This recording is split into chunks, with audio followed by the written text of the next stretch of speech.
জানো দিয়া, আমি যখন এই বাড়িতে প্রথম বউ হয়ে আসি তখন তুমি কত ছোট ছিলে, আজ কত বড় হয়ে গেছো। তাই তোমাকে আমি খুব ভালো করে চিনি। সত্যি করে বলো না বোন, তোমার কি হয়েছে? বৌদি, তোমাকে একটা কথা জিজ্ঞাসা করব। আরে বলো না।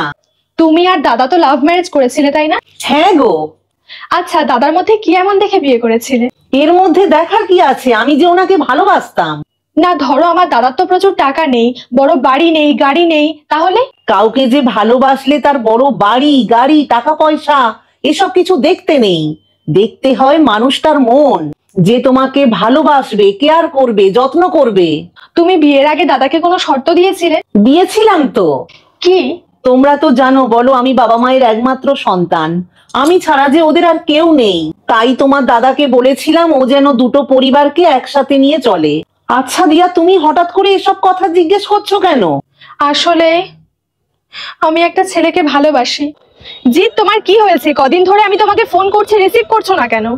তোমার ফটো দেখে আমার বাড়ির সবার খুব পছন্দ হয়েছে, কিন্তু তোমার বাবা একটা সামান্য মুদির দোকান চালায়।